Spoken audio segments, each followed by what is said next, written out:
जनपद श्रावस्ती के इकोना संजय पार्क में अपनी मांगों को लेकर करीब 20 दिन से धरने पर बैठे परिवार को अब भारतीय किसान यूनियन का साथ मिला है। भारतीय किसान यूनियन के जिला अध्यक्ष अजय चौधरी भी अब पीड़ित परिजनों को न्याय दिलाने के लिए अनिश्चितकालीन धरने पर बैठ गए हैं। उन्होंने सूचना देते हुए कहा है कि जनपद श्रावस्ती के अंतर्गत इकोना बाईपास मार्ग दुर्घटना में घायल बच्चों के इलाज में लापरवाही तथा अस्पताल में परिजनों से सुई टांका धागा ब्लेड मंगवाने के संबंध में पीड़ित परिवार 20 दिन से धरने पर बैठा है, जिनकी मांगों को पूरा नहीं किया जा रहा है। इसलिए अब यह लड़ाई भारतीय किसान यूनियन लड़ेगी और पीड़ित परिवार को इंसाफ दिलाएगी। उन्होंने कहा कि भारतीय किसान यूनियन अपने वेशभूषा, लाठी डंडे, कृषि यंत्र, ध्वनि विस्तारक यंत्र के साथ 3 दिन के अंदर आएगी और उग्र आंदोलन करेगी। पीड़ित परिवार है, इसकी दुख सहन करने की क्षमताएं धीरे-धीरे कम होती जा रही है। किसान सड़क जाम करेंगे। जो आज हम कल भी आए थे और आज भी धरना स्थल में पहुंचे, मुझे लगा कि वास्तव में ये पीड़ित परिवार है, क्योंकि एक बात समझ में ये नहीं आ रही कि जो आदमी दोषी है उस पीड़ित परिवार है, इसकी दुख सहन करने की क्षमताएं धीरे-धीरे कम होती जा रही है। जो आज हम कल भी आए थे और आज भी इस धरना स्थल में पहुंचे, मुझे लगा कि वास्तव में ये पीड़ित परिवार है, क्योंकि एक बात समझ में ये नहीं आ रही कि जो आदमी दोषी है उसको पूरा शासन सत्ता के लोग बचाने में क्यों लगे हुए हैं। तो हम अपने संगठन के माध्यम से ये कहना चाह रहे हैं, आपको आपके चैनल के माध्यम से कहना चाह रहे हैं कि इनको एक मजबूती से हम लड़ाई का रूप देने का काम करेंगे, जो इस अधिकार को हटवाया जाएगा। क्योंकि अगर परिवार का एक व्यक्ति गलत काम करता है तो उसका जिम्मेदार मुखिया होता है।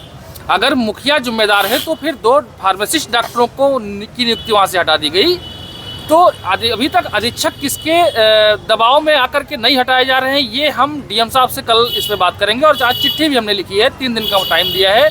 अगर 3 दिन में इस समस्या का समाधान नहीं होगा तो यहाँ एक उग्र आंदोलन हो सकता, रोड जाम हो सकते, चक्के जाम होंगे, जो ध्वनि विस्तारक यंत्र के साथ होंगे। अगर सरकार बीजेपी की होती तो शायद इन मुद्दों पे एक बार ध्यान करती कि अगर ये पीड़ित परिवार आज 20 दिनों से इस ठंडक में अगर यहाँ बैठा हुआ है तो इस पे कुछ काम हो जाता। लेकिन ये सरकार मोदी की है, इसलिए इस पे काम नहीं हो रहा।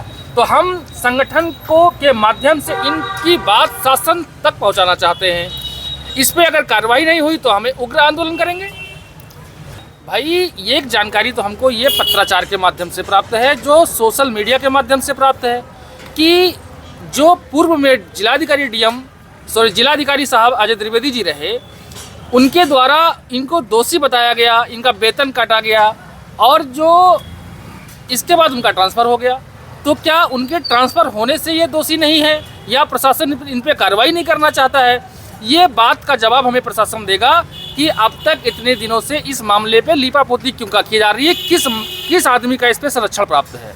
अभी हमने सीएमओ साहब से बात की फ़ोन पे, उन्होंने हमको बताया कि अध्यक्ष जी, इस प्रकरण में मैंने इतने लोगों को हटा दिया, डॉक्टर को हटा दिया, फार्मासिस्ट को हटा दिया। तो क्या ये एक व्यक्ति को हटा देना मतलब जो मुखिया होगा उस पर आप कार्रवाई नहीं करोगे, जो फार्मासिस्ट होगा, जो चपरासी होगा, उस पर आप कार्रवाई करोगे? इसमें हमको जहाँ तक जानकारी हो रही है इन बातों से, इसमें हमको लग रहा है सीएमओ साहब भी भ्रष्टाचार में संलिप्त हैं। क्योंकि अगर आप संलिप्त नहीं हैं, जिसका निजी अस्पताल चल रहा था, जिसकी आपने जांच किया, जो ये अधीक्षक इकोना के हैं, इनकी यही इकोना में बाईपास पे निजी हॉस्पिटल चल रहा था, जहाँ पे सोशल मीडिया में इस मामले को प्रकाशित होते हुए इनका रातों रात बोर्ड उतर जाता है, हॉस्पिटल बंद हो जाता है, इसके बाद कार्रवाई नहीं होती है। तो इसके मतलब हमको लग रहा है कि ऊपर से लेकर के और नीचे तक सारे लोग भ्रष्टाचार में संलिप्त हैं, इसलिए इन पे कोई कार्रवाई नहीं होगी। लेकिन हम भारतीय किसान यूनियन के माध्यम से इनको दिखाने का काम करेंगे कि एक पीड़ित पक्ष का मामला कैसे रखा जाता है और कैसे इनको हटवाया जाता है। क्योंकि अगर भ्रष्टाचार में संलिप्त है तो इनको हटा के ही संगठन दम लेगा। क्योंकि हम भारतीय किसान यूनियन टिकैत के एक सच्चे सिपाही हैं।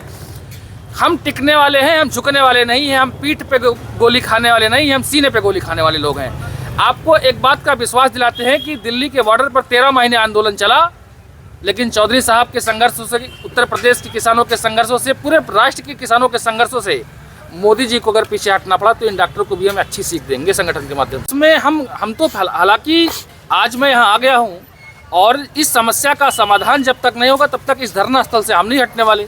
अभी और हमारे लोग आ रहे हैं, एक एक कार्यकर्ता इनके कामों के लिए समर्पित रहेगा भारतीय किसान यूनियन का।